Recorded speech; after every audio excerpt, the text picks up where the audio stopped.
Taman dan area publik yang ada di Kota Ketapang ditutup. Hal tersebut untuk membendung laju penyebaran COVID-19.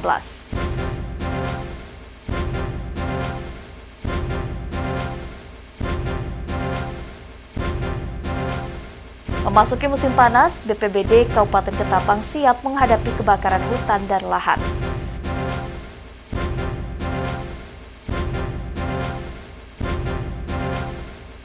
Dan mendulang berkah dari tanah adat, masyarakat Desa Gerai, Kecamatan Simpang 2, Kabupaten Ketapang produksi tempoyak massal.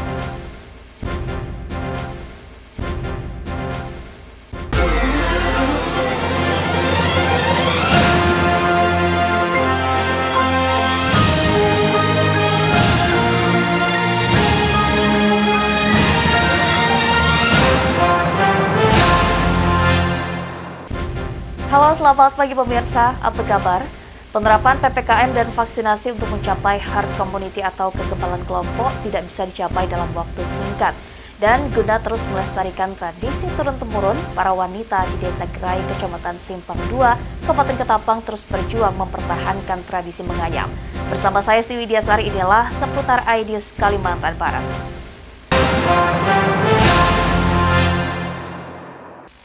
Kita langsung ke informasi pertama. Pemirsa, taman dan area publik yang ada di Kota Ketapang ditutup pemerintah Kabupaten Ketapang. Hal ini dilakukan untuk membendung laju penyebaran COVID-19 karena Kabupaten Ketapang masuk dalam zona merah. Penutupan taman dan area publik di Kota Ketapang ini tertuang dalam Surat Edaran Bupati Ketapang tentang pemberlakuan pembatasan kegiatan masyarakat berbasis mikro Coronavirus Disease 19 di Kabupaten Ketapang. Surat edaran ditandatangani Bupati Ketapang, Martin Rantan, pada 26 Juli 2021 dan mulai berlaku pada 26 Juli hingga 2 Agustus 2021. Ya, kalau logikanya sudah ditutup, artinya jelas itu pelarangan. Pelarangan. Nah, jangan masyarakat berasumsi bahwa kesenangan mereka segala macam. Hindari dulu pendapat yang seperti itu. Karena kita ini sama-sama untuk menjaga Ketapang ini, mudah-mudahan dengan adanya seperti ini kita berubah atau turun menjadi zona oranye dan mudah-mudahan Pak, kita berarti berada di zona hijau. Berarti kan penutupan fasilitas umum seperti taman ini tidak ada kegiatan. Tidak ada kegiatan sama sekali dari pagi atau sampai malam pun. Apakah seperti itu atau misalnya pemberlakuan penutupan taman segala macam ini hanya sampai pukul 22 seperti tempat usaha itu? Kalau yang penutupan ini sifatnya tidak sampai yang jam 9 itu, yang jam 10 itu. Nah, artinya penutupannya dari pagi itu memang tidak kita perkenankan. Karena namakan pantai ini ya jelas tempat orang, tempat kerumunan orang. Dalam arti Pak, hanya masyarakat yang dilarang ya? Kalau untuk pedagang-pedagang kecil di sana Pak, gimana Pak? Nah, kalau yang pedagang kecil, nanti kita akan ada surat edaran baru. Surat edaran baru yang akan kita sampaikan kepada masyarakat. Memang kalau untuk yang pedagang kecil itu kita masih berlakukan sampai dengan juga jam 10 malam itu sesuai dengan surat edaran Bupati. Dalam arti di taman maupun di tempat wisata saat ini masih boleh masih mereka berjualan masih boleh Pak ya? Masih karena kita belum ada surat edaran yang baru. Saat ini Kabupaten Ketapang masih berstatus zona merah COVID-19. Masyarakat diminta mau merendah diri dengan mentaati peraturan pemerintah dengan penerapan protokol kesehatan. Dari Kabupaten Ketapang, Rosi Yulizar, iNews melaporkan. PPKM level 4 di Kota Pontianak akibat tingginya angka penyebaran COVID-19 menjadi salah satu pekerjaan rumah bagi semua pihak. Meski saat ini Kota Pontianak sudah masuk dalam zona orange, namun beberapa aktivitas usaha masyarakat terlebih pelaku usaha masih terbatas. Pemberlakuan PPKM level 4 di Kota Pontianak sangat berpengaruh terhadap aktivitas perekonomian masyarakat, sehingga saat ini Kota Pontianak sudah masuk dalam zona oranye. Namun beberapa aktivitas usaha masyarakat masih terbatas, dengan pemberlakuan Surat Edaran Nomor 28 yang dikeluarkan oleh Menteri Dalam Negeri. Anggota DPRD Kota Pontianak Julpidar Jaidar Mohtar mengatakan, penerapan aturan baru dari Menteri Dalam Negeri yang membatasi jam operasional pemilik usaha serta pembatasan waktu makan di tempat selama 20 menit berdampak pada pendapatan pemilik usaha. Namun demikian, masyarakat juga sadar pentingnya penerapan protokol kesehatan agar tidak terpapar COVID-19. Sebenarnya dalam kondisi seperti ini ya, masyarakat juga sadar posisi. Mereka tidak akan merugikan dirinya sendiri. Apa yang disarankan pemerintah sebenarnya cukup baik untuk dia. Artinya ini mengandung kepentingan kita bersama. Namun di sisi lain tentu di antara kegiatan kita masyarakat tuh tidak bisa kita patok pemerintah harus berhenti, tidak. Karena proses pelayanan juga ada kan. Lalu melakukan mengonsumsi makanan itu sendiri kan butuh waktu. Tetapi batasan itu diberikan pemerintah untuk diketahui bahwa apabila melewati ini ya jangan sampai terjadi situasi yang tidak diinginkan. Tapi progresnya harus tetap jalan. Julpidar menambahkan, tingkat kesadaran masyarakat Kota Pontianak dalam menerapkan protokol kesehatan sudah cukup tinggi. Terbukti penerapan 5M sudah dilakukan oleh masyarakat. Tinggal saat ini bagaimana menggerakkan roda perekonomian Kota Pontianak agar tidak terpuruk ke depannya. Dari Pontianak, Barlian Pasore iNews melaporkan. Penerapan PPKM dan vaksinasi untuk mencapai herd immunity atau kekebalan kelompok tidak bisa dapat dicapai dalam waktu singkat. Pasalnya, hal tersebut erat dengan kesadaran masyarakat yang dapat atau tidak menjalankan aturan protokol kesehatan. Penerapan PPKM dan vaksinasi massal untuk mencapai herd immunity harus berjalan bersama sehingga mata rantai penyebaran virus COVID-19 dapat diputus. Permasalahan di masyarakat adalah kurangnya kesadaran masyarakat menerapkan 5M, ditambah lagi dengan adanya sebagian masyarakat yang menolak untuk divaksinasi. Menurut Kepala Dinas Kesehatan Kota Pontianak, Sidik Handanu mengatakan, WHO telah memberikan sinyal bahwa mencapai kekebalan kelompok dibutuhkan waktu 1 hingga 2 tahun. Hal tersebut tentunya harus diikuti ketaatan penerapan protokol kesehatan. PPKM itu tujuannya adalah untuk memutus rantai penularan agar orang tidak bertemu kepada orang lain sehingga virus tidak menular ke orang lain. Ya. Jadi orang itu kalau PPKM itu orang adalah tinggal di rumah, lingkungan sepi karena orangnya ada di rumah masing-masing. Nah, sekarang ya silakan nilai sendiri apakah kita sudah sepi. Gitu. Kalau herd immunity itu bisa dicapai melalui imunisasi atau melalui herd immunity secara alami, imunisasi alamiah yang bisa diperoleh dari orang sehabis sakit. Gitu, ya. Jadi kedua-duanya harus strategi itu kedua-duanya harus dijalankan. Tidak bisa herd immunity diperoleh dalam waktu singkat. Jadi saya sampaikan untuk mencapai imunisasi sekitar 70% itu diperlukan waktu 1 tahun lebih. Bahkan WHO mengatakan 2 tahun. Handanu menambahkan, program vaksinasi massal sendiri sangat baik untuk mencapai kekebalan kelompok dalam menghadapi virus COVID-19. Namun penerapan PPKM juga harus sejalan untuk mengurangi mobilitas masyarakat agar tidak mudah terpapar virus COVID-19. Dari Pontianak, Barlian Pasore iNews melaporkan.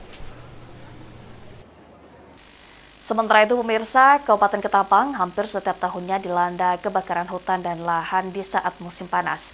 Saat ini BPBD dan pihak-pihak terkait yang menangani karhutla sudah siap jika nantinya tahun ini akan terjadi karhutla. Kabupaten Ketapang saat ini sudah memasuki musim panas dengan curah hujan yang sangat sedikit, yang menimbulkan potensi adanya kebakaran hutan atau karhutla. Kepala BPBD Kabupaten Ketapang, Yunifar, mengatakan, pihaknya sudah berkoordinasi dengan BMKG untuk memantau hotspot atau titik panas yang muncul, dan pihaknya akan menurunkan armada darat untuk menguji coba pada saat terjadi karhutla. Bahasanya udah 72% di wilayah Indonesia sudah terjadi musim kemarau atau juga karhutla. Jadi nanti insya Allah jam 2 kita akan keluarkan armada darat kita, pemadam darat kita untuk kita uji cobakan untuk melihat sejauh mana kesiapsiagaan kita dalam menghadapi karhutla tahun ini. Kita sudah siap dan melakukan baik itu dalam Sapros maupun personel. Jadi ada beberapa kegiatan kita melakukan patroli, baik itu patroli mandiri maupun patroli terpadu. Dari awal bulan 6 sampai dengan mendekati awal bulan 8 ini. Kami dari Polres sudah menyiapkan 3 tim berupa unit kecil lengkap, ya 3 tim yang itu kan kita tugaskan untuk melaksanakan patroli karhutla bersama dengan BPBD dan Manggala Agni, yaitu di jalur selatan maupun di jalur utara. Selain bekerja sama dengan BMKG, patroli dan ground check juga dilakukan ke beberapa wilayah. Dari Ketapang, Kalimantan Barat, Rosi Yulizar, iNews melaporkan. Banjir durian masyarakat Desa Gerai, Kecamatan Simpang 2, Kabupaten Ketapang produksi tempoyak massal. Informasi akan hadir setelah yang satu ini, tetaplah bersama kami.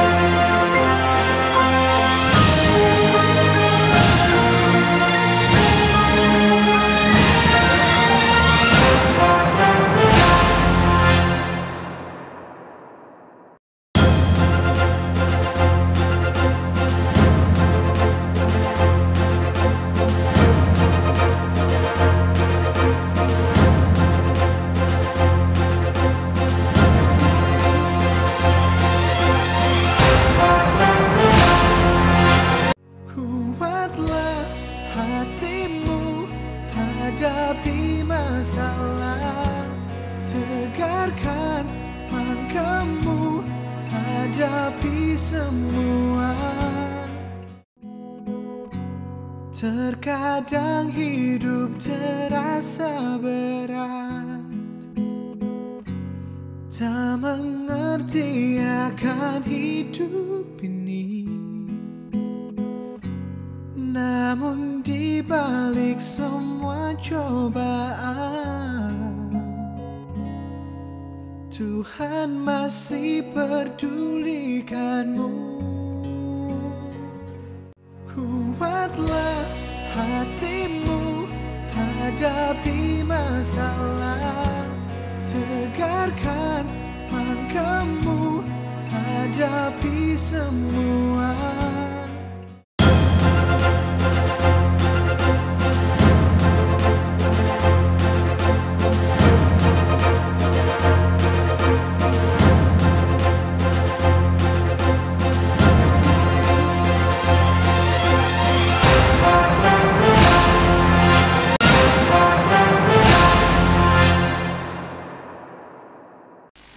Terima kasih pemirsa, Anda masih bersama kami.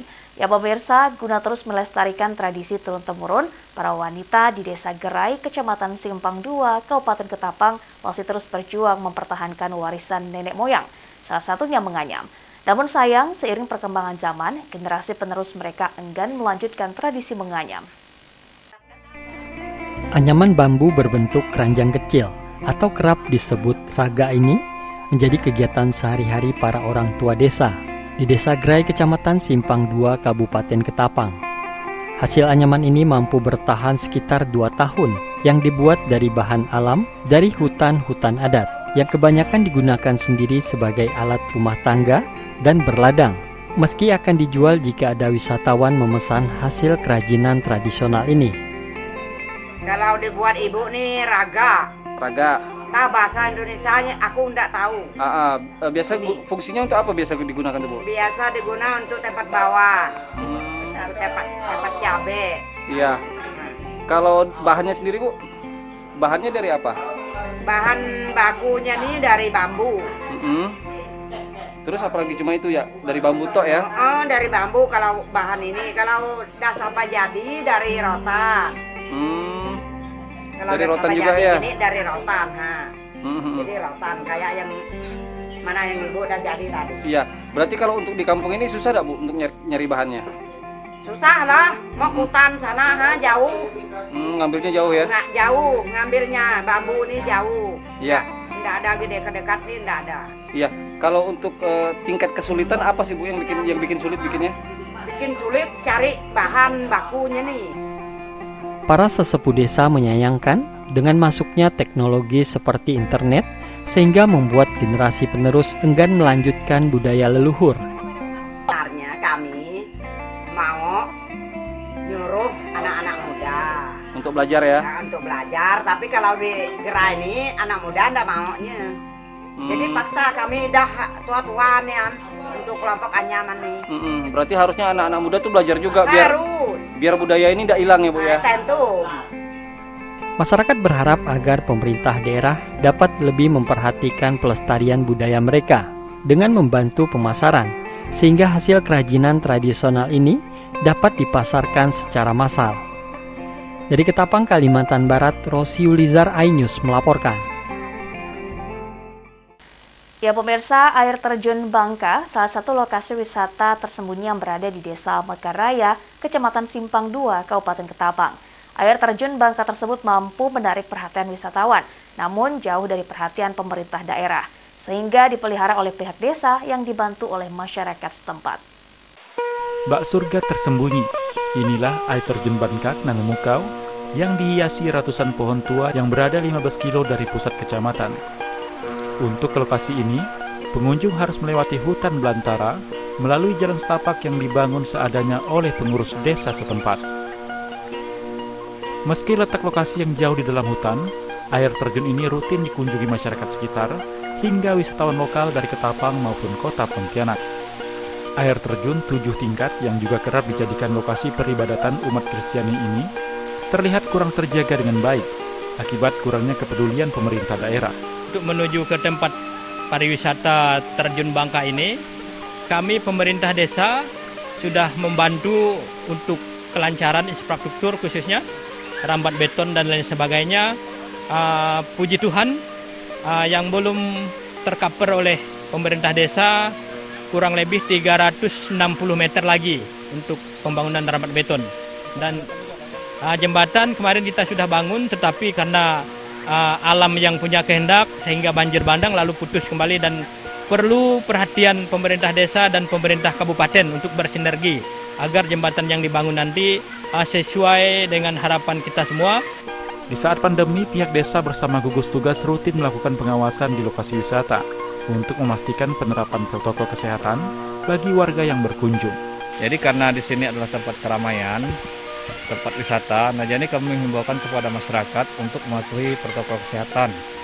Nah, di tempat juga kami sudah menyediakan air untuk cuci tangan, kemudian masker. Nah, jadi harapan kami supaya yang berkunjung itu selalu sehat lah. Tak hanya di lokasi ini, sejumlah lokasi wisata lain di desa ini juga ramai didatangi warga yang diharapkan mampu menjadi destinasi wisata baru di Kabupaten Ketapang. Dari Kabupaten Ketapang, Rosi Yulizar, iNews melaporkan. Mendulang berkah dari tanah adat, masyarakat Desa Gerai, Kecamatan Simpang 2, Ketapang, produksi tempoyak massal dari hasil tanaman durian yang ditanam oleh nenek moyang pendahulu kampung sejak ratusan tahun silam. Uniknya, seluruh masyarakat setempat bebas mengambil hasil hutan adat tanpa batasan apapun selama tidak merusak kawasan hutan. Panen atau biasa disebut nyandau oleh masyarakat di saat musim buah durian di kawasan hutan adat mereka. Kebanyakan diolah menjadi olahan lempok dan tempoyak. Panen yang dilakukan masyarakat Desa Gerai, Kecamatan Simpang 2, Kabupaten Ketapang ini dilakukan warga setempat saat durian jatuh di dalam kawasan hutan adat dan sudah berlangsung sejak puluhan generasi. Yentri, salah seorang warga, mengatakan dalam sehari dirinya mampu membuat minimal 10 kilo tempoyak per hari. Bahkan pernah beberapa kali membuat cukup banyak saat mendapat pesanan dari turis asing. Tempoyak tuh enggak lama, 1 minggu tuh biasa, 2 minggu udah bisa jadi tempoyak gitu. Udah bisa dijual ya? Udah bisa dijual. Cuman garamnya kan mau agak terlalu banyak gitu ngasihnya. Kalau asam, Mbak. Iya. Kalau kakak sendiri nih dalam sehari ini bisa produksi berapa kilo, Kak? Ini mungkin ada 10 kilo. 10 kilo, belasan kilo. Ngerjakan sendiri tuh Kak ya? Dengan suami. Kalau jualnya kemana Kak? Enggak, untuk makan itu jasa orang. Biasa kalau orang beli sih jual. Biasa kan orang tuh harga 2.000 misalnya. Kegiatan ini sudah berlangsung ratusan tahun. Dimulai sejak masyarakat kampung masih bermukim di rumah betang lama di daerah Balut yang terletak jauh di dalam hutan adat. Dari nenek moyang dulu, Setiap tahun biasanya. Udah puluhan tahun berarti ya? Udah bukan puluhan tahun lagi. Ratusan tahun dah kali ya? Ratusan tahun dah di sini. Nih durian. Ini tiap tahun, Bang. Masyarakat desa berharap kegiatan nyandau ini dapat terus dinikmati oleh generasi selanjutnya guna memberikan edukasi untuk memelihara kelestarian kawasan hutan adat mereka. Dari Kabupaten Ketapang, Rosi Yulizar, iNews melaporkan. Bengkayang merupakan daerah bagian utara yang berbatasan langsung dengan Malaysia. Namun siapa sangka Kabupaten Bengkayang mempunyai banyak objek wisata alam di dalamnya. Salah satunya Riam Pangar yang terletak di Desa Pisak, Kecamatan 17, Kabupaten Bengkayang, yang menyimpan kekayaan alam berupa air terjun.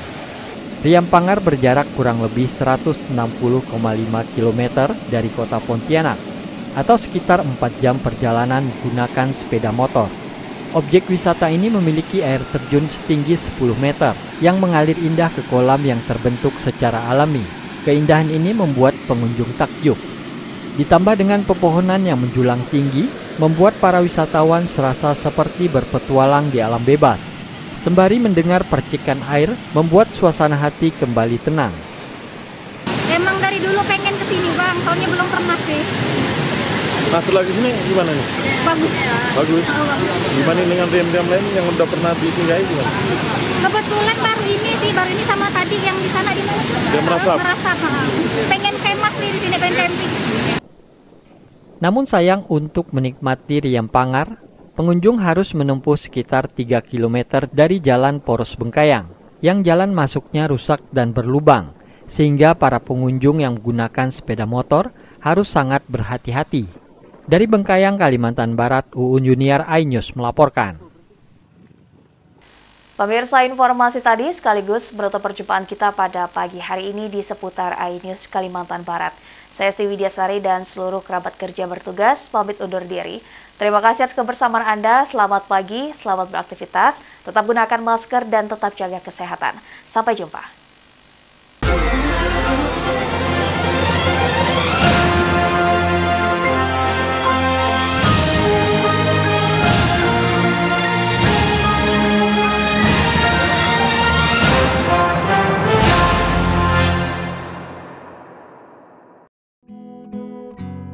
Terkadang hidup terasa berat, tak mengerti akan hidup ini. Namun di balik semua cobaan, Tuhan masih pedulikanmu.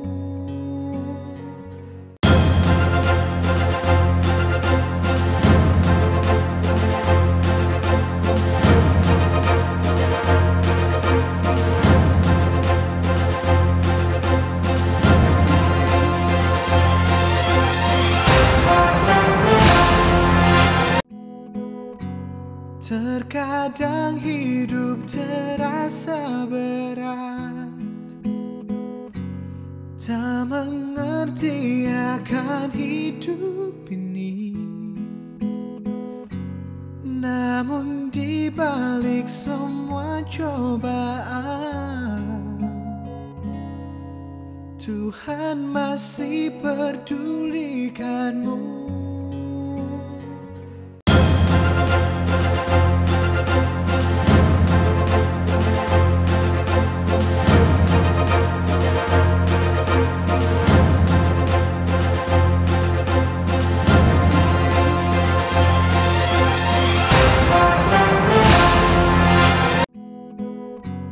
Terkadang hidup terasa berat, tak mengerti akan hidup ini. Namun di balik semua cobaan, Tuhan masih pedulikanmu.